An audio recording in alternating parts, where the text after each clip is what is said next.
विवेक चूड़ामणि कक्षा 12वीं। तो 93 नंबर श्लोक है, स्थूलस्य संभव जरा मरणानि धर्मा स्थौल्यादयो बहुविधा शिशुताद्यवस्था वर्णाश्रमादि नियमा बहुधा यमास्यु पूजावमान बहुमान मुखा विशेषा। स्थूलस्य संभव जरा मरणानि धर्म। स्थूल शरीर है हमारा एक, ये जो दिखाई देता है, आयुर्वेद वाले लोग हैं आप, तो स्थूल देह के जन्म, जरा, मरण और स्थूलता आदि धर्म होते हैं। स्थूल शरीर हमारा जन्म लेता है, स्थूल शरीर हमारा मृत्यु को प्राप्त होता है, स्थूल शरीर को ज्वर आता है, इसको बूढ़ा होता है, स्थूल होता है, पतला होता है, ये स्थूल शरीर के धर्म होते हैं। स्थौल्यादयो बहुविधा, बहुत प्रकार के, शिशुताद्य अवस्था, शिशुता आदि अवस्थाएं होती हैं स्थूल शरीर की, बालकपन, युवा, बूढ़ा, ये सारी शिशुता आदि अवस्थाएं होती हैं स्थूल शरीर की। वर्णाश्रमादि नियम, और ये भी स्थूल शरीर के होते हैं, जो वर्णाश्रम आदि अनेक प्रकार के नियम होते हैं कि आप किस वर्ण में हैं, ब्राह्मण, क्षत्रिय, वैश्य, शूद्र जैसे 4 वर्ण होते हैं, 4 आश्रम होते हैं, ब्रह्मचारी, गृहस्थ, वानप्रस्थ, सन्यास। तो इन आश्रमों का जो व्यवस्था है ये भी स्थूल शरीर के होते हैं। वर्णाश्रम आदि अनेक प्रकार के नियम, बहुधा यमास्यु, और यम, नियम और यम ये भी स्थूल शरीर के होते हैं। पूजा मान बहुमान मुखा विशेषा, इसी की पूजा होती है, और मान अपमान आदि विशेषताएं भी होती हैं। मान बहुमान, पूजा व मान, अवमान कहते हैं अपमान को, पूजा व मान, पूजा, अपमान, बहुमान, इसमें प्रमुख है जिनमें इत्यादि, पूजा, अपमान, बहुमान इत्यादि जो विशेषताएं हैं वो भी इसी शरीर की होती हैं। तो हमारे इधर वैदिक कन्या गुरुकुल में मेरे को कोई बता रहा था, हमारी एक बहन है मनीषा जी, तो वो कोई किसी को कुछ बोल दे तो फिर वो मुझसे पूछती हैं कि तुमको बोला है या तुम्हारे शरीर को बोला है। तो शरीर को बोला है तो तुम्हें तो नहीं बोला ना, कोई बात नहीं, क्या दिक्कत है। तो इस तरह से हमें कोई किसी प्रकार की प्रशंसा करे, वहाँ पर भी यही सोचना चाहिए कि ये मेरी प्रशंसा नहीं है, इस शरीर की प्रशंसा है। शरीर अलग है, मैं अलग हूँ। जैसे कोई किसी वाहन की प्रशंसा करे और वाहन में बैठा हुआ एक व्यक्ति भी हो, तो व्यक्ति अज्ञान के कारण से वाहन की प्रशंसा होती है तो वो अपनी प्रशंसा समझ लेता है, मेरी प्रशंसा हो रही है, क्योंकि उसकी गाड़ी होती है ना, ये गाड़ी बड़ी अच्छी ले रखी है। तो व्यक्ति गाड़ी की प्रशंसा करते हैं, समझ लेता है अपनी प्रशंसा। गाड़ी की निंदा होती है, भाई क्या टूटी फूटी गाड़ी ले रहे हो, और अपनी निंदा समझ लेता है, अपनी कमजोरी समझ लेता है। तो इसी तरह से शरीर के साथ बहुत सारी चीज़ें जुड़ी हुई हैं। जैसे किसी का शरीर सुंदर है, तो शरीर सुंदर है, वो सुंदर तो तब होगा जब उसने विवेक विरोधी सारे कर्मों को छोड़ दिया, विवेक विरोधी संबंधों को त्याग कर दिया, विवेक विरोधी विश्वास छोड़ दिए, विवेक का अपना पूरा आदर करता है, वो अपने सारे सामर्थ्य का इस समष्टि के लिए सदुपयोग करता है, और अपने विश्वास में संदेह नहीं करता।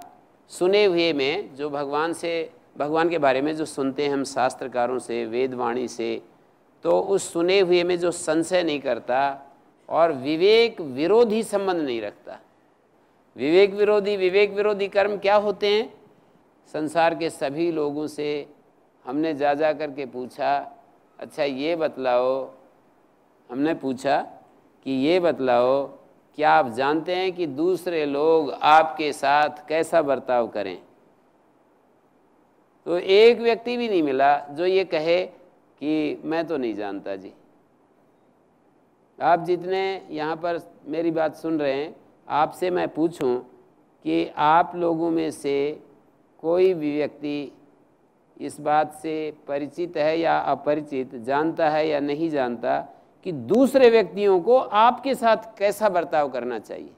जैसे इनके साथ कैसा बर्ताव करना चाहिए, आप इनके बारे में जानते हो कि मेरे साथ कैसा बर्ताव करें ना करें अलग बात है, पर आप ये जानते हैं या नहीं जानते कि इसको कैसा करना चाहिए।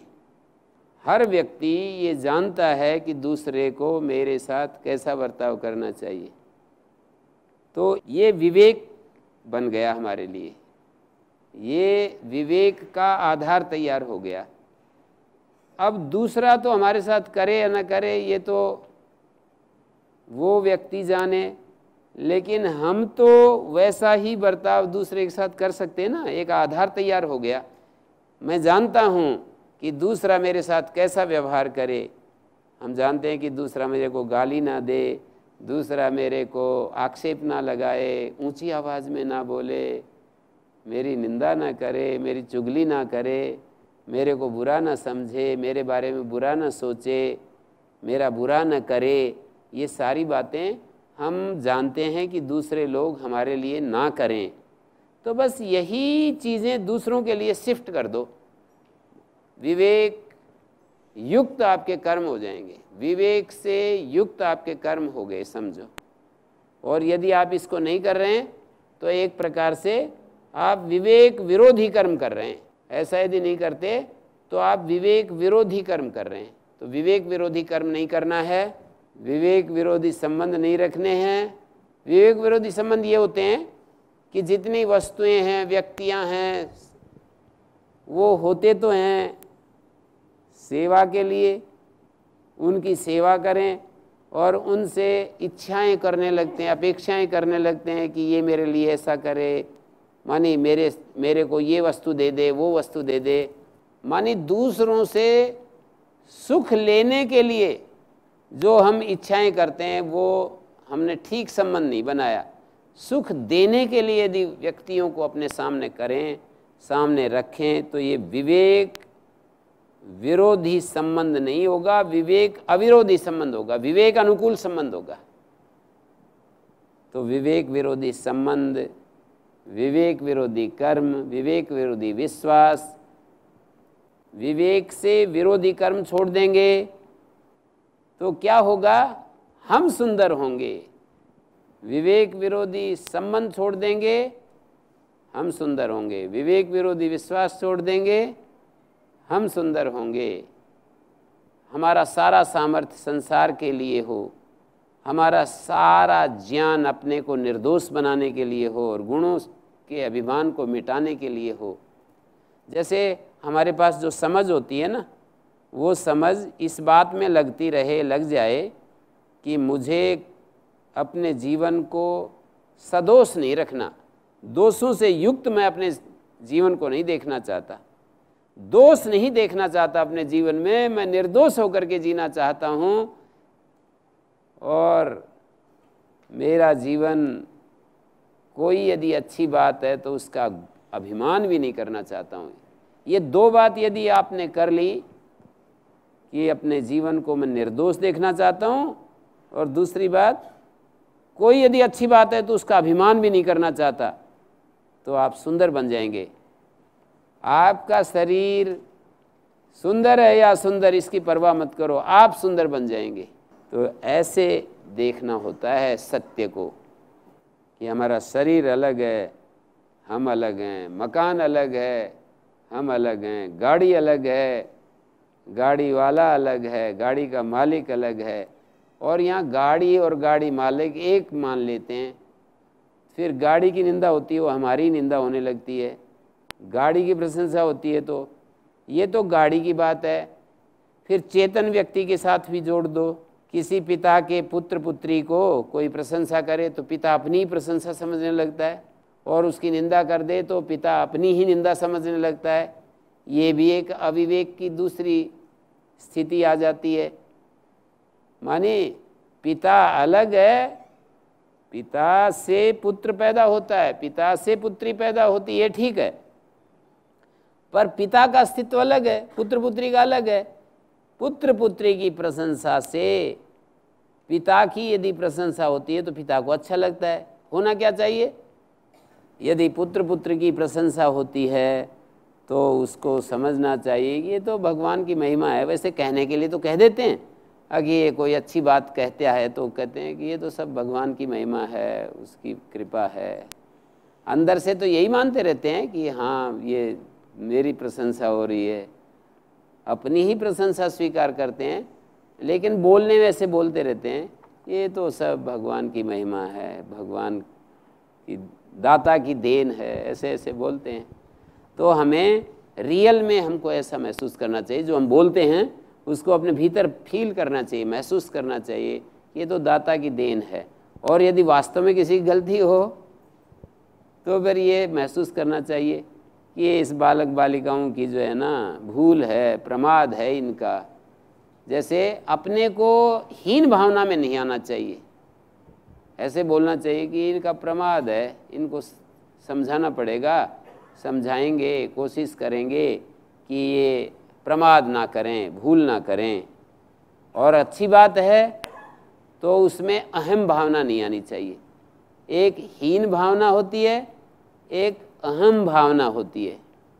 ये दो ही चीज़ें आदमी को खा रही हैं। आप देखिए, किसी बात अच्छी चीज़ है, किसी बात बुद्धि अच्छी है तो अहम भावना, किसी का रूप अच्छा है तो अहम भावना, किसी का रूप कुरूप है तो हीन भावना, किसी का कद छोटा है तो हीन भावना, किसी का कद लंबा है तो अहम भावना। ये बाहरी चीज़ों से हमारा क्या लेना देना? शरीर यदि लंबा है, शरीर यदि छोटा है, रूप यदि सांवला है, रूप यदि गोरा है, इससे क्या लेना देना? क्या हमारा अच्छा बुरा होता है? गाड़ी बहुत अच्छी है, गाड़ी कमज़ोर है, मकान अच्छा है, मकान छोटा है, इससे क्या हमारा? ऐसा सोचने से हमारे अंदर कौन सा हमारा भला होगा? भला तो नहीं होता है, लेकिन हम अज्ञान के कारण ऐसा समझ लेते हैं कि ये हमारा भला हो रहा है, अज्ञान के कारण। तो यहाँ पर कहा जा रहा है कि भाई ये स्थूल शरीर के धर्म हैं, जन्म लेना, मृत्यु को प्राप्त होना, बूढ़ा होना, स्थूल होना, कमज़ोर होना, और शिशु अवस्था, जवान अवस्था, वृद्धावस्था, वर्णाश्रम आदि नियम, यम, पूजा सत्कार होना, अपमान होना, ये सारी विशेषताएं स्थूल शरीर की हैं। और स्थूल शरीर की ही विशेषताएं मान करके अपने आप को एकदम से शांत चित्त रहना चाहिए। इसके अच्छे बुरे से, इसकी विशेषता अविशेषता से अपने को नहीं जोड़ना चाहिए, ऐसा आचार्य कहना चाहते हैं। आप लोग अब कितना समझ रहे हैं और कितना इसको स्वीकार कर रहे हैं, ये तो अपना अपना आप लोग अध्ययन करो अपने भीतर जा कर के, कि कितना आपको ये माफिक पड़ रही हैं ये शिक्षाएं, या ऊपर से ही निकल रही हैं, ऊपर से ही जा रही हैं, तैरती हुई कान में से घुस रही हैं, यह ऊपर से ही हवा में ही ऐसे उड़ती हुई और परली तरफ चली जाती हैं। आप कह देते हो नहीं नहीं आगे दीजिए, आगे दीजिए जी, शिक्षा आ रही है, और आप कह देते हैं कि आगे आगे, मेरे को इसकी आवश्यकता नहीं है, मेरे को इसकी आवश्यकता नहीं है, आगे जाने दो, आगे जाने दो। जैसे कोई ऐसी चीज़ बांट रहे हों जो आपको ज़रूरत नहीं है, तो फिर आप कह देते हैं ना आगे जाने दो जी, मैं तो ठीक है, मेरे पास है, मेरे पास जो चाहिए मेरे पास है, आगे जाने दो। तो ये आचार्य की शिक्षा है कि स्थूल शरीर के धर्मों को हमें अपना धर्म नहीं मानना चाहिए। वो बहन की जो अपनी बहनों को जो सीख मिलती है ना, हमारी बहन जो है वो अपनी बहनों को जो सीख देती है, वो वाली सीख सभी मनुष्यों को चाहिए कि आपके शरीर को बोलते हैं या आपको बोलता है कोई, कुछ ऊंचा नीचा कुछ बोलता है तो आपको बोल रहा है, आपके शरीर को बोल रहा है? तो बोले शरीर को बोल रहा है, फिर आप क्यों परेशान हो रहे हो? शरीर को बोल दिया तो आप क्यों परेशान हो रहे हो? किसी ने आपको डांटा तो आपको डांटा या आपके शरीर को डांटा? वो दिख रहा है उसी को तो डांटा, उसी की प्रशंसा, उसी को निंदा, ये सब तो अपने को नहीं जोड़ना चाहिए। ये बात यदि कोई कर ले तो संसार में दुख मुक्त हो जाए। अपने को शरीर के साथ ना जोड़े और ये तो दिख रहा है कि शरीर अलग चीज़ है और मैं अलग चीज़ हूँ। कैसे पता लगा? इसका निश्चय कैसे करोगे कि शरीर अलग है और मैं अलग हूँ? जिसको हम यह कहते हैं या जिसको मेरा कहते हैं वो मैं नहीं होता है। एक प्रिंसिपल है ये, जिसको हम मेरा कहते हैं वो मैं नहीं होता। और कह रहे हैं हम मेरा शरीर, तो मेरा जो बोल रहा है मेरा, वो मैं नहीं हो सकता। शरीर अलग हो गया, मैं अलग हो गया। और जिसको यह कहते हैं वो भी मैं नहीं होता है। जैसे मैं यूँ कहूँ यह शरीर, ये शरीर कितना कमज़ोर हो गया, ऐसे बोलते हैं ना, ये शरीर बड़ा मजबूत था, कितना कमज़ोर हो गया। अब ये जो वाक्य बोल रहा हूँ मैं, तो यह कह करके यह का साथ में शरीर के साथ समानाधिकरण कर रहा हूँ कि यह शरीर। समानाधिकरण माने दो चीज़ों को एक कह करके देखना। जैसे this body, this body, this और बॉडी का जो है समानाधिकरण करके बोल रहा हूँ। तो जिसको हम यह कहते हैं वो मैं नहीं होता है कभी भी। ये पक्की बात है, एक ज्ञान की बात है, ये एक भाषा शास्त्र का नियम है कि जिसको हम यह कहेंगे वो मैं नहीं होगा। तो ये शरीर अलग है, मैं अलग है। और इस बात को समझाने के लिए बड़े बड़े शास्त्र हमारे लिए ये कोशिश कर रहे हैं कि यह अलग है, मैं अलग हूँ, पर हमारे को तो समझ में आती नहीं है। देखो, और नहीं आती है तो कोई सुखी है, कोई दुखी है, कोई परेशान है, कोई तुलना कर रहा है दूसरे से, कोई अपने को अच्छा मान रहा है, किसी से तुलना करके अपने को विशेष मानता है, किसी से विशेष। इसको क्या कहते हैं? इसको बोलते हैं हीन भावना और अहम भावना। हीन भावना और अहम भावना में संसार जल रहा है। हीन भावना और अहम भावना में कैसे आदमी जो है कितना परेशान है, अपने आप को छोटा समझता है या किसी से बड़ा समझता है, विशेष समझता है, अविशेष समझता है। इसको हमें बचाना है। हाँ जी। ओम प्रणाम गुरु जी।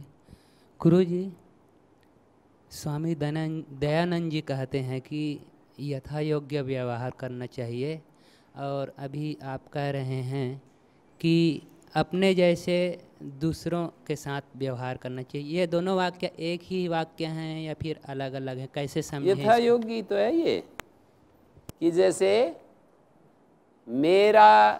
मैं जैसा व्यवहार करता हूँ दूसरों, मैं अपने लिए चाहता हूँ दूसरों से, तो वैसा ही मैं दूसरों के साथ करूँगा, तभी तो यथायोग बनेगा।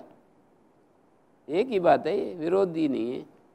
जैसे मैं दूसरों से जो चाहता हूँ, जो व्यवहार मैं क्या चाहता हूँ, ये देखने की बात है। मैं ये चाहता हूँ मेरी कोई निंदा ना करे, मेरी चुगली ना करे, मेरे को बुरा ना माने, बुरा ना सोचे, बुरा ना कहे मेरे बारे में। एक सामान्य प्रिंसिपल की बात है। तो यही बातें हम दूसरों के साथ ना करें। हम किसी को बुरा ना बोलें, बुरा ना कहें, बुरा यदि हम चाहते हैं तो हम भी कर सकते हैं। यदि हम चाहते हैं कि कोई व्यक्ति, आप ये कहोगे कि हम तो चाहते हैं जी कोई, यदि मैं बुरा हूँ, यदि लगा के बोलोगे आप, यदि मैं बुरा हूँ तो मेरे को बुरा कहें। आप यदि हटा करके नहीं बोलोगे। यदि मैं बुरा हूँ तो बोले लोग मेरे को बुरा बुरा बोलें। यदि लगा कर बोलोगे, यदि मैं दोष करता हूँ तो लोग मुझे दोषी कहें, मुझे दोषी कहें, ऐसे नहीं बोलोगे। तो इसी तरह से आप जब दूसरे को दोषी कहने जा रहे हैं तो आपका क्या पता आपको कि ये दोष जो कल किया था आज भी है या नहीं उसमें। आप कैसे कह सकते हैं कि जो कल जिसने गलती की थी वो आज भी गलती कर रहा है। कुछ चीज़ें ऐसी होती हैं जो समझ में समय के हिसाब से आती हैं और समझना चाहते हैं तब आती हैं और सरल होने से आ जाती हैं बहुत जटिल अपने दिमाग को बनाएंगे तो नहीं आएंगी, सरल होने से आ जाती हैं, जटिल होने से नहीं आती हैं। तो ये तो सीधा सा गणित है कि जैसा हम दूसरों से चाहते हैं, सारे शास्त्र श्रूयताम धर्म सर्वस्वम श्रुत्वा चैव उद्धारयताम आत्मनः प्रतिकूलानि परेशान न समाचरित। महाभारत का ऋषि कहता है सारे धर्म का सार मैं तुमको कहता हूँ कि भाई अपने प्रतिकूल जो कार्य हैं वो दूसरों के साथ मत करो। और गीता में भी ये कहा स योगी परमो मता आत्मोपमेन यस सर्वत्र समम पश्यति सोर्जुना। जो बराबर देखता है सबको अपनी उपमा से, आत्मवत् सर्वभूतेषु समम वा यदि वा दुःखम, सुख हो या दुख हो अपनी उपमा से जो देखता है। मैं चाहता हूँ सब मेरे को, हम कोई दे ना दे अलग बात है, हम चाहते तो हैं कोई मेरे को दुख ना दे, मेरे लिए कोई दुख ना दे, ऐसा हम चाहते हैं। तो यही व्यवहार हम दूसरों के साथ करेंगे तभी वो यथा योग्य व्यवहार, क्योंकि इसके योग्य है वो व्यवहार कि हम चाहते हैं कि दुख ना दे। आप कहोगे कि मैं तो ये चाहता हूँ कि यदि मैं खराब हूँ तो मेरे को दुख दें, फिर वही आप यदि की भाषा बोलोगे। और आप कहोगे कि यदि दूसरा खराब है तो हम भी उसको, पर आपके पास कौन सा पैमाना है जो जिससे कि आप 1 घंटे पहले जो दोष किया था और उसका हृदय परिवर्तन नहीं हुआ है। संशय की स्थिति है भाई, हो भी सकता है बुरा नहीं भी हो, तो संशय की स्थिति में यही क्यों बोल रहे हो कि वो बुरा बोलेंगे। हम तो संशय की स्थिति में तो हम बुरा बोलना छोड़ सकते हैं। संशय की जब स्थिति है हमारी कि हमें नहीं पता भाई वो कैसा है, तो फिर नहीं पता है तो हो भी सकता है बुरा, नहीं भी हो सकता है। तो जब हो भी सकता है नहीं भी हो सकता है तो बुरा है ये क्यों बोल रहे हो।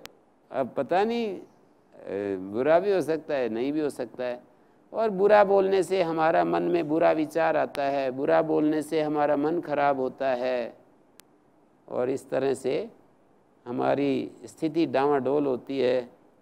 और भाई अगली बात तो हम ये भी कह देते हैं कि फिर भी यदि कोई कहीं पर आपकी तर्क बुद्धि विवेक बुद्धि आपको कहती है कि नहीं बुरा बोलना चाहिए, तो भाई वो काम भी कर सकते, उसमें कोई ऐसी बात नहीं है। बुद्धिन्द्रियाणि श्रवणं त्वगक्षिघ्राणं च जिह्वा विषयावबोधनात् वाक्पाणिपादागुदमप्युपस्थ कर्मेन्द्रियाणि प्रवणेन कर्मसु। 10 इंद्रियों की चर्चा कर रहे हैं कि हमारे शरीर में बुद्धिन्द्रियाणि ज्ञानेन्द्रियाँ हैं, श्रवण, त्वक, अक्षि, घ्राण, जिह्वा, विषयावबोधनात्, विषय का ज्ञान जिनके द्वारा होता है वो 5 ज्ञानेन्द्रियाँ हैं। एक कान है, त्वचा है, आँख है, घ्राण है, नासिका और जिह्वा है। और ये कर्मेंद्रियाँ हैं जिनके द्वारा कर्म में कुशलता होती है, झुकाव होता है। प्रवणेन कर्मसु, कर्मेंद्रियाणि प्रवणेन कर्मसु, कर्मों में झुकाव होता है। कौन कौन से? वाणी, हाथ, पैर, उपस्थ और गुदा, ये 5 जो है कर्मेंद्रियां होती हैं। अब अंतःकरण चतुष्टय पर आ जाते हैं आचार्य। जैसे पहले शरीर की बात कही, फिर 10 इंद्रियों की बात कही, फिर अंतःकरण चतुष्टय पर आ गए। निगद्यतेऽन्तःकरणं मनोधि रहंकृतिश्चित्तमिति स्ववृत्तिभिः मनस्तु संकल्प विकल्पनादिभिः बुद्धि पदार्थाध्यवसाय धर्मतः। निगद्यते अंतःकरणम, अंतःकरण कहा जाता है। क्या अंतःकरण किसको कहते हैं? आयुर्वेद में जिसको मन का, सत्व शब्द का प्रयोग होता है, उसी को यहाँ 4 भाग करके देख रहे हैं। आयुर्वेद में एक ही हुआ है, सत्वम आत्मा शरीरम च त्रयम एतत् त्रिदंडवत।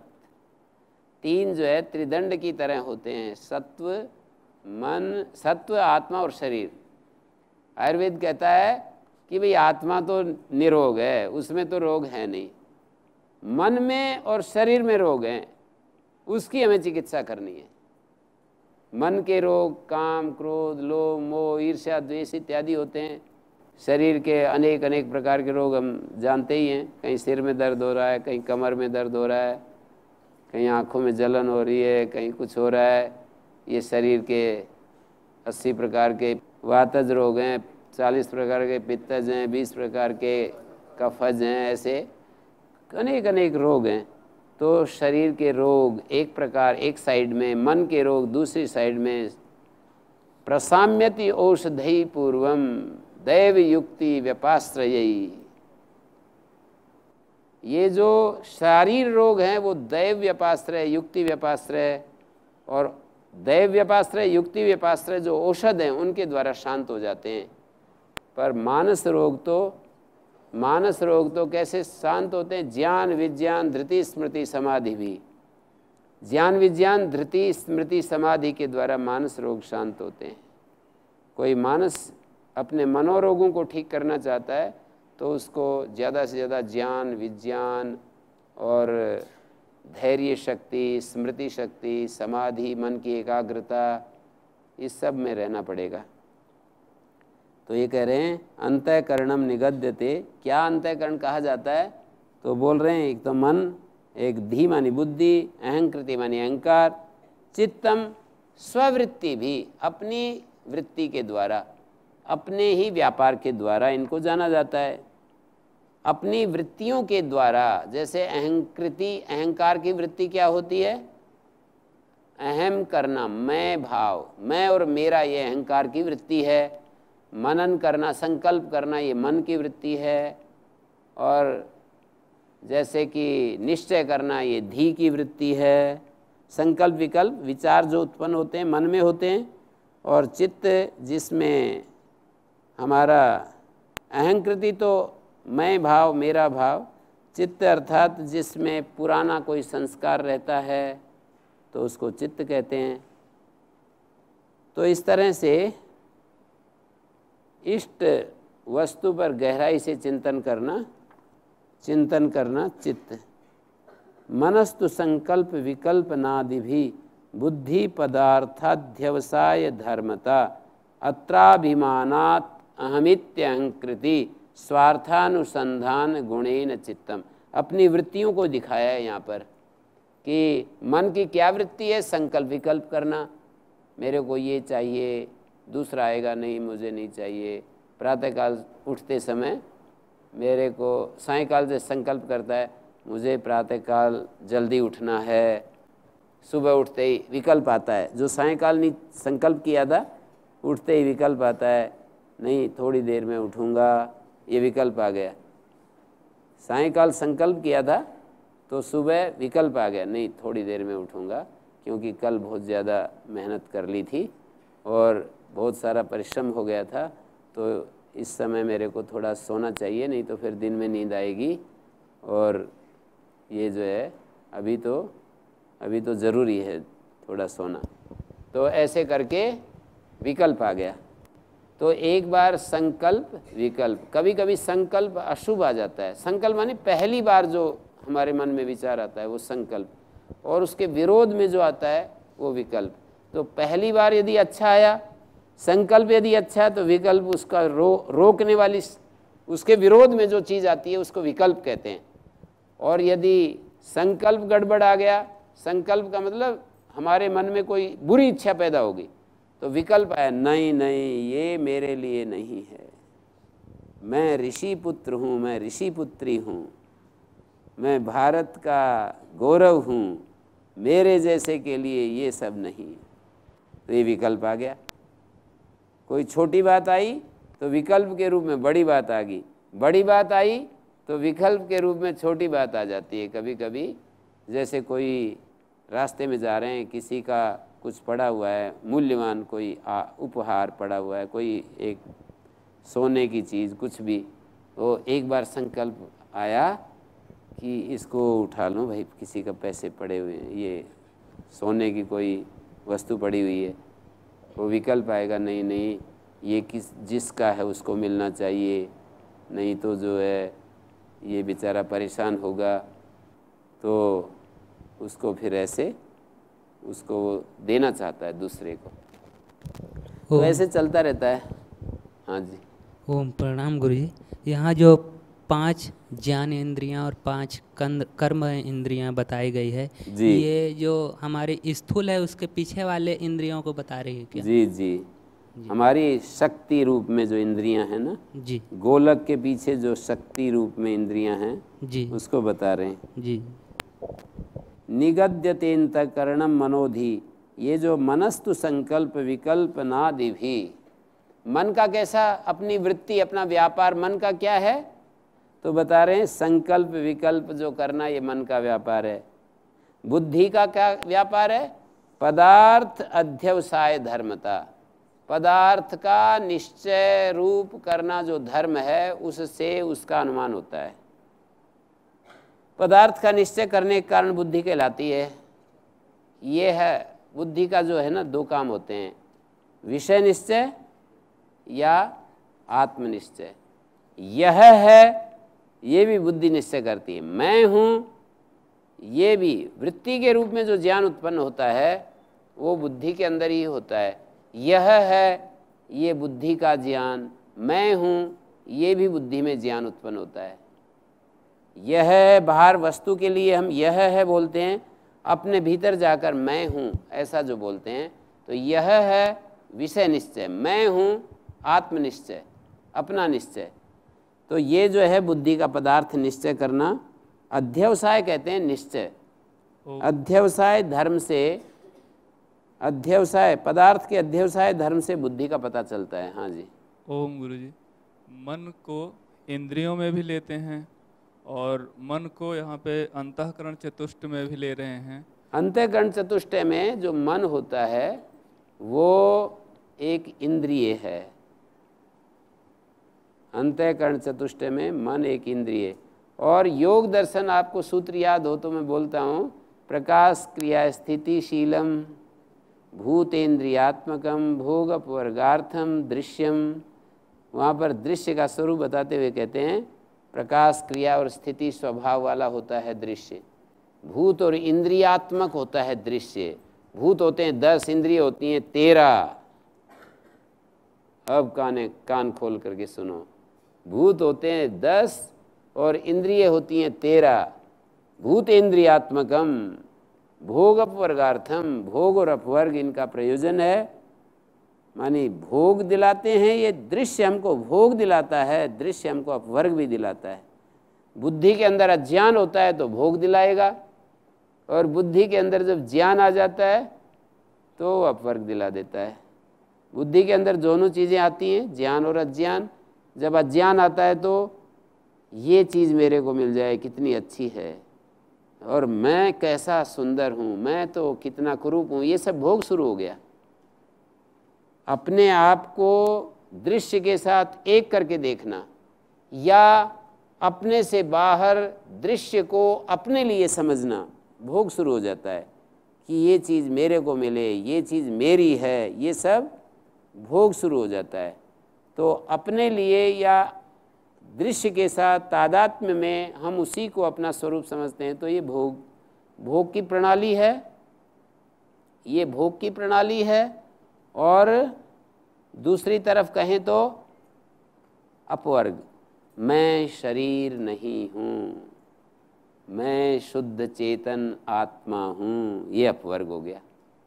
मैं कितना सुंदर हूँ, ये भोग हो गया। मैं शरीर धर्म से रहित शुद्ध चेतन आत्मा हूँ, ये अपवर्ग हो गया। और ये दोनों काम दृश्य के द्वारा होते हैं। भोग भी दृश्य देता है, अपवर्ग भी दृश्य देता है। अज्ञान की अवस्था में भोग देता है, ज्ञान की अवस्था में अपवर्ग देता है। ज्ञान और अज्ञान दोनों हमारी बुद्धि में उत्पन्न होते हैं। कैसे उत्पन्न होते हैं? श्रवण मनन निधिध्यासन के द्वारा उत्पन्न होते हैं।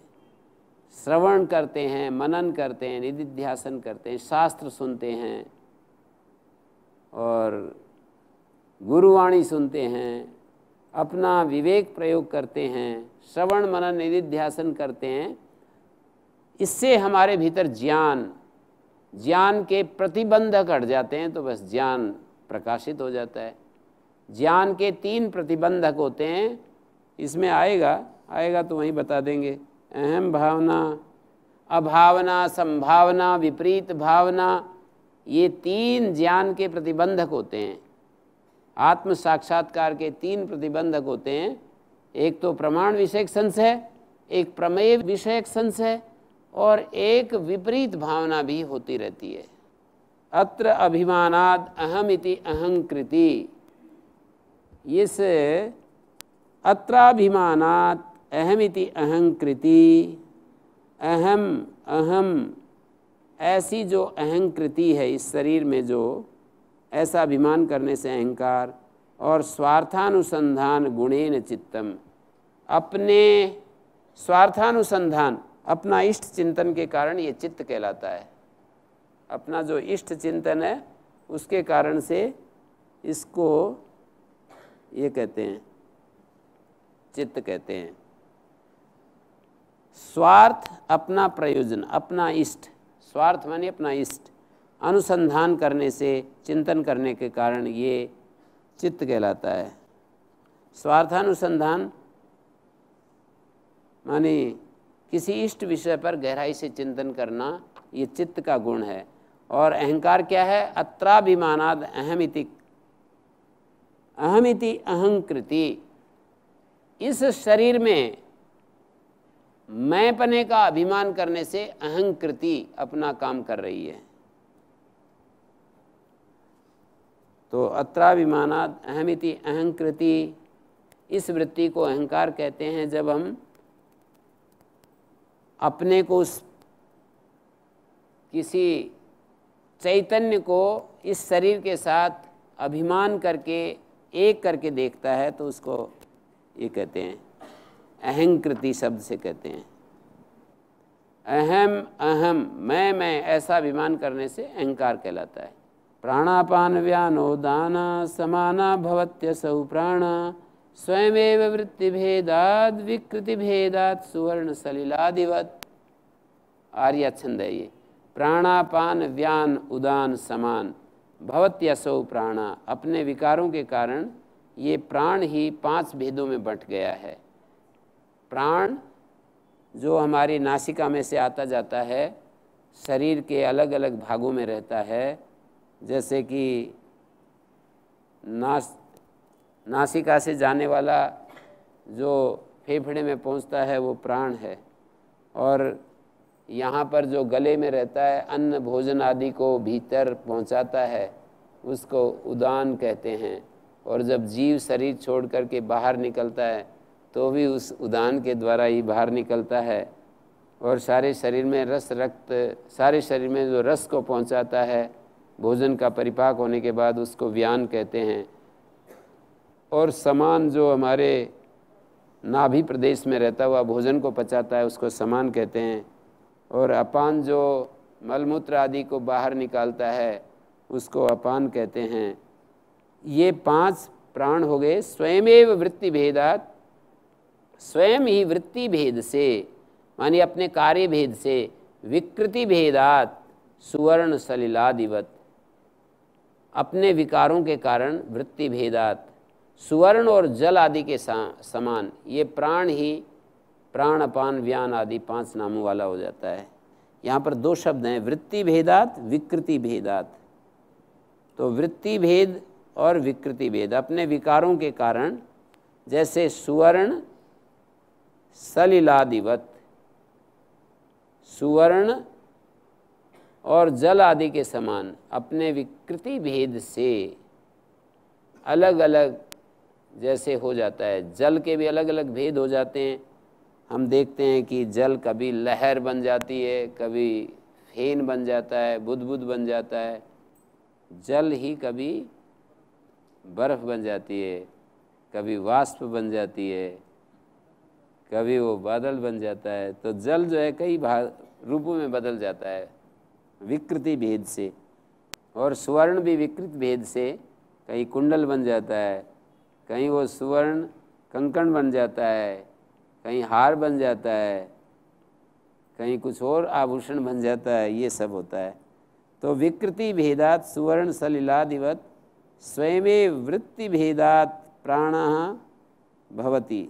वृत्ति भेद से प्राण, वृत्ति मानी कार्य भेद से, 5 प्रकार का हो जाता है। सूक्ष्म शरीर की बात आ गई, जैसे स्थूल शरीर की बात थी, एक सूक्ष्म शरीर भी होता है। वागादि पंच, श्रवणादि पंच, प्राणादि पंचाब्रमुखानि पंच, बुद्ध्याद्य विद्यापि च काम कर्मणि पुर्यष्टकम सूक्ष्म शरीर माहु। सूक्ष्म शरीर पूरी अष्टक 8 चीज़ें गिना रहे हैं। सूक्ष्म शरीर के अंदर 8 चीज़ें होती हैं। क्या क्या? वागादि पंच, वाग आदि 5 कर्मेंद्रियाँ, वाणी आदि पीछे 5 कर्मेंद्रियाँ बताई थी, वाणी, हाथ पैर, पायु उपस्थ, ये 5 कर्मेंद्रियाँ। श्रवणादि पंच, आँख, नासिका, त्वचा, कर्णेंद्रिय, रसना, ये 5 ज्ञानेंद्रियाँ होगी। प्राणादि पंच, प्राणपान उदान समान व्यान, ये प्राणादि पंच हो गया। अब्रमुखानि पंच, और अब्रमुख आकाश, आकाश आदि 5 भूत हो गए। अब्रमुखानि पृथ्वी अप तेज वायु आकाश। अब्रमुखानि अब्र प्रथम है जिनमें, ऐसे जो 5 हैं वो 5 भूत हो गए। बुद्ध्यादि, और बुद्धियादि अंतःकरण चतुष्टय हो गया। और अविद्या तथा काम और कर्म, अविद्यापि च काम कर्मणि, अविद्या अज्ञान को कहते हैं, काम कामना, और कर्म माने कामना को पूर्ति के लिए जो कर्म करते हैं वो कर्म। तो वागादि पंच 1, श्रवणादि पंच 2, प्राणादि पंच 3, अब्रमुखानि पंच, आकाश आदि 5, महाभूत 4 हो गए। बुद्धि आदि अंतःकरण चतुष्टय 5, अविद्या 6, काम 7, कर्म 8, ऐसे 8। ये 8 जो हैं मिलकर के सूक्ष्म शरीर कहलाते हैं। इदं शरीरम शृणु सूक्ष्म संजितम लिंगम त्वपंचीकृत भूत संभवम सवासनम कर्म फलानुभावकम स्वज्ञानतो नादिरूपाधिरात्मना रूपाधिरात्मना अनादि रूपाधिरात्मना। ये सूक्ष्म या लिंग शरीर अपंचीकृत भूतों से उत्पन्न होता है। ये जो पृथ्वी अब तेज वायु आकाश होते हैं, ये भूत जब पंचीकृत हो जाते हैं तो स्थूल भूत पैदा होता है। पंचीकृत माने उनका एक विशेष प्रपोर्शन जब इकट्ठा हो जाता है, शब्द स्पर्श रूप रस गंध जो तन्मात्राएं होती हैं उनका एक विशेष प्रपोर्शन जब बनता है तो वो स्थूल भूत हो जाता है। लेकिन सूक्ष्म भूत या लिंग शरीर अपंचीकृत भूतों से उत्पन्न हुआ है। इदम शरीरम शृणु सूक्ष्म संजितम, इस शरीर के बारे में सुनो जिसको हम सूक्ष्म शरीर कहते हैं। सूक्ष्म संजितम, सूक्ष्म संज्ञा है जिसकी, लिंगम, इसको लिंग शरीर कहते हैं। अपंचीकृत भूत संभवम, अपंचीकृत भूतों से ये पैदा होता है। सवासनम, ये वासना, सवासनम वासना युक्त होकर के कर्म फलानुभावकम, कर्म फल का अनुभावक होता है। ये कर्म फल का अनुभव कराने वाला होता है। सवासनम, वासना के सहित ये सूक्ष्म शरीर कर्म फल का अनुभव कराने वाला होता है। और स्वज्ञान तो अनादि रूपाधिरात्मना, और अपने अज्ञान के कारण, स्वस्वरूप का ज्ञान न होने के कारण ये आत्मा की अनादि उपाधि है। ये जो सूक्ष्म शरीर है ये आत्मा की अनादि काल से उपाधि चल रही है। ओम प्रणाम गुरुजी। जी, आकाश आदि 5 ये सूक्ष्म में भी लिए। आकाश आदि क्या कह दिया? आकाश आदि 5 भूत जो है वो सूक्ष्म शरीर में भी ले रहे, जैसे वो स्थूल शरीर में आता है। नहीं, वो तो स्थूल भूत तो स्थूल शरीर में लेंगे, और सूक्ष्म शरीर में तो शब्द स्पर्श रूप रस गंध जो तन्मात्र होती हैं वो लेंगे। जो तन्मात्र सूक्ष्म भूत है ना, सूक्ष्म भूत होते हैं कि स्थूल भूत होते हैं, तो स्थूल भूत स्थूल शरीर में चले जाएंगे, सूक्ष्म भूत जो हैं सूक्ष्म शरीर में आएंगे। ये सूक्ष्म शरीर वासना युक्त है, कर्म फल का अनुभव कराने वाला है हमको, और अपने अज्ञान के कारण से आत्मा की अनादि उपाधि है। प्रणाम गुरुजी।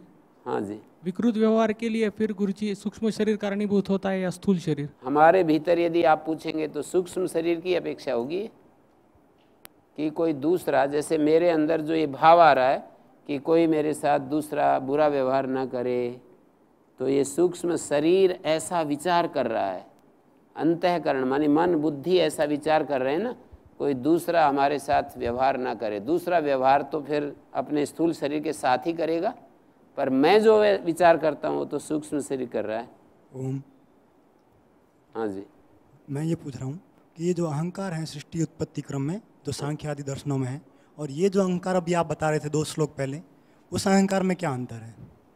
सृष्टि उत्पत्ति में सांख्य में उसको ऐसा कहा सत्व रजस तम साम साम्यावस्था प्रकृति प्रकृतिर्मान मैं तो अहंकारा अहंकारात् पंच तन्मात्राणि उभयम इंद्रियम। तो अहंकार जो है सृष्टि उत्पत्ति की बात नहीं है, वो उसमें हमारे अस्तित्व की व्याख्या है। वो कि ये जो हमारा अस्तित्व है इसमें क्या होता है कि अज्ञान के कारण प्रकृति पुरुष का संयोग है। उस संयोग में पहली जो अभिव्यक्ति है वो है महत। महत का अर्थ है मैं हूँ। महत शब्द का अर्थ है मैं हूँ, लिमिटलेस स्थिति है उसकी। पर वही जब सीमा में आता है तो उसको कहते हैं अहंकार, अर्थात मैं ऐसा हूँ मैं वैसा हूँ, ये अहंकार का स्वरूप है। इसी अहंकार का फिर आगे विकास होते हुए 16 रूपों में वो प्रकट हो जाता है, अर्थात मैं देखने वाला हूँ, मैं सुनने वाला हूँ, मैं चखने वाला हूँ, मैं सूंघने वाला हूँ, मैं छूने वाला हूँ, मैं पकड़ने वाला हूँ, मैं चलने वाला हूँ। मैं को आप इन सब के साथ जोड़ते जाइए। मैं चलने वाला हूँ और मैं बोलने वाला हूँ, मैं मूत्र त्याग करने वाला हूँ, मैं मल त्याग करने वाला हूँ, और फिर 5 सूक्ष्म भूतों के साथ शब्द स्पर्श रूप रस गंध के साथ भी मैं शब्द रूप हूँ, मैं स्पर्श रूप हूँ, मैं रस रूप हूँ, मैं गंध रूप हूँ। ऐसा ऐसा यही अहंकार 16 रूपों में हमारे यहाँ अभिव्यक्त होता है, अनुभव होता है। उसके बाद तन्मा सूक्ष्म भूत से 5 भूत विकसित हो जाते हैं। जी सर, जो आत्मश्लाघा जिसे बोलते हैं वो अहंकार और सांख्य में जो वर्णन है वो सेम ही है, एक ही बात है क्या? हाँ, वो तो हमारी बुद्धि के साथ जो तादाद में है वही तो अस्मिता है, उसको ईगो बोल देते हैं। उसी की स्थिति में हम अपने को वैसा वैसा समझते जाते हैं जो हम अलग अलग रूपों में देखते हैं। हाँ जी। ओम गुरुजी, ये लिंग शरीर अपंचीकृत भूतों से उत्पन्न होता है। गुरुजी, अपंचीकृत भूत कौन से हैं? 5 जो शब्द स्पर्श रूप रस गंध, ये जो 5 महाभूत होते हैं ना, 5 महाभूत होते हैं, उनका एक राइट प्रोपोर्शन, वो एक विशेष अनुपात में जब इकट्ठे होते हैं तो स्थूल भूत पैदा हो जाते हैं या स्थूल शरीर पैदा हो जाते हैं, यूँ समझ लीजिए। जैसे पृथ्वी, अप, तेज, वायु, आकाश, तो इनका एक विशेष अनुपात में मिश्रण होता है तो उसको पंचीकृत कहते हैं। और ये जो सूक्ष्म शरीर है इसको अपंचीकृत इसलिए कहा कि इसमें ये नहीं है, इसमें ऐसा नहीं है कि ये मिल करके ऐसा हुआ है। सूक्ष्म भूतों से होता है जो पंचीकृत नहीं है, अपंचीकृत है। पंचीकृत 5 चीज़ों का, पृथ्वी अप तेज वायु आकाश, जो ये 5 हैं, इनका मिश्रण नहीं है वो सूक्ष्म शरीर। जबकि स्थूल भूत क्या होता है, मिश्रण होता है। गुरुजी चरण स्पर्श। गुरुजी काम कर्मणि शब्द आया, काम शब्द से क्या लेंगे? कामना, इच्छा, विचार, इच्छा जो हमारे अंदर डिजायर। तो फिर अंतःकरण चतुष्टय बतला दिया, वो तो जो इच्छा वो तो एक किसी अंतःकरण चतुष्टय नहीं, उसका कार्य है ना इच्छा। तो एक हमारे अंदर एक इच्छा पैदा होती है। अंतःकरण तो मन बुद्धि चित्त अहंकार बताया, उसी का धर्म है ये तो इच्छा। कर्म को अलग बता रहे हैं ना, अलग तो बता ही सकते हैं। और कर्म को भी अलग बता रहे हैं, कामना को अलग बता रहे हैं। अविद्या भी, अविद्या जो है उसमें रहती है बुद्धि के अंदर, तो उसको भी बता दिया। जागृत कालीन नाना विध वासना भी यत्र स्वयं ज्योतिरयं परात्मा। देखिए, स्वप्नो भवत्यस्य विभक्ति अवस्था, स्वप्न इसकी अभिव्यक्ति की अवस्था है। ये जो सूक्ष्म शरीर है इसकी अभिव्यक्ति जो है स्वप्न अवस्था में होती है। जैसे स्थूल शरीर की अभिव्यक्ति जागृत अवस्था में होती है।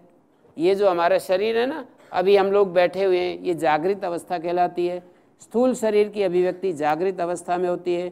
सूक्ष्म शरीर की अभिव्यक्ति स्वप्न अवस्था में होती है। विभक्ति अवस्था, विव्यक्त अवस्था।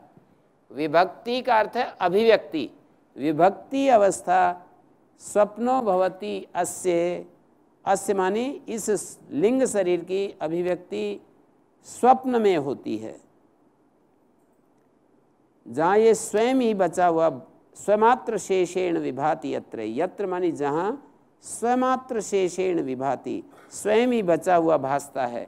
स्वप्ने तो बुद्धि स्वयमेव जागृत कालीन नानाविध वासना भी, और स्वप्न में हमारी जो बुद्धि होती है नाना जागृत कालीन जो नानाविध वासनाओं के साथ कर्त्रादि भावम प्रतिपद्य राजते, यत्र स्वयं ज्योतिरयम परात्मा, ये स्वयं प्रकाश परात्मा शुद्ध चेतनी भिन्न भिन्न पदार्थों के रूप में भासने लगता है। और बुद्धि जागृत कालीन नाना प्रकार की वासनाओं से जागृत कालीन नानाविध वासना भी, ये जैसे हम इस समय जाग रहे हैं और इस जागृत कालीन नानाविध वासनाएं हमारे भीतर आ रही हैं, इम्प्रेशंस बहुत ज़्यादा हमारे चित्त के ऊपर पड़ रहे हैं, विविध इम्प्रेशंस बाहर से हमारे चित्त के ऊपर पड़ रहे हैं। जैसे आप इस समय विवेक चूड़ामणि पढ़ रहे हैं, सुन रहे हैं, तो आप कभी दूसरे समय कोई और चीज़ देख रहे हैं, किसी पक्षी को देख रहे हैं, कभी स्वामी जी का योग भवन में उनका जो प्रवचन सुन रहे हैं, तो अलग अलग इम्प्रेशंस आपके मन के ऊपर पड़ते हैं अलग अलग अवस्थाओं में। तो यहाँ पर कह रहे हैं जागृत कालीन नानाविध वासनाओं के साथ बुद्धि, इनके साथ बुद्धि स्वप्न में कर्तादि भावम प्रतिपद्य राजते, कर्तादि भावों को प्राप्त होकर, कर्तादि भावों को प्राप्त होकर स्वयं प्रतीत होने लगती है। बुद्धि में ये सार मैं करता हूँ, मैं स्वप्न में भी एक संसार रच लेते हैं अपनी वासनाओं के बल से। ऐसा दिखा रहे हैं कि लिंग शरीर जागृत कालीन में तो अब इस समय हम कर ही रहे हैं, जो भी कुछ हम देख रहे हैं, सुन रहे हैं, चख रहे हैं, लेकिन इन्हीं वासनाओं को, इन्हीं संस्कारों को, वासना मानी संस्कार, इन्हीं संस्कारों को लेकर के यत्र स्वयं ज्योतिरयम परात्मा, यत्र मानी स्वप्न में, जहाँ ये स्वयं प्रकाश जो परात्मा है, जो परम आत्मा, वो शुद्ध चेतन तत्व, यत्र स्वयं ज्योति, स्वयं ज्योति कहते हैं, स्वयं ही ज्योति स्वरूप है, जो परात्मा, परम जो आत्मा है, भिन्न भिन्न पदार्थों के रूप में, भिन्न भिन्न पदार्थों के रूप में भासता है। राजते यत्र, और बुद्धि जागृत कालीन नाना प्रकार की संस्कारों से युक्त हुई कर्तादि भावम प्रतिपद्य, कर्तादि भावों को प्राप्त होकर स्वयं राजते, स्वयं ही प्रतीत होने लगती है। स्वप्ने तो बुद्धि स्वयं ही प्रतीत होने लगती है।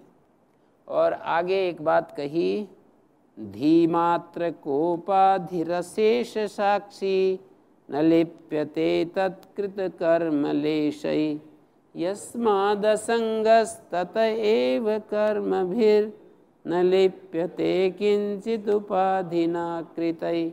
धीमात्रक उपाधि अशेष साक्षी, बुद्धि ही जिसकी उपाधि है, धीमात्र वाली उपाधि है जिसकी, ऐसा अशेष साक्षी, सभी चीज़ों का साक्षी, हमारा मन, बुद्धि, इंद्रियां, शरीर, इन सब का जो साक्षी है, धीमात्र उपाधि वाला अशेष साक्षी, न लिप्यते तत्कृत कर्म लेपई, बुद्धि के द्वारा किए गए जो कर्म हैं उनका जो लेस भी उस पर लिप्त नहीं होता है।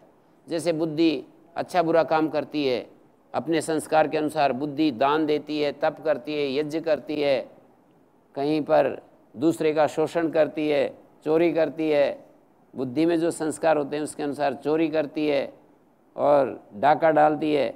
आत्मा उससे लिप्त नहीं होता, लेकिन हम, बुद्धि क्या है यहाँ पर, जो चेतन से युक्त, जो बुद्धि चेतन जैसी हो गई है, वही हम हैं, वही जीव कहलाते हैं।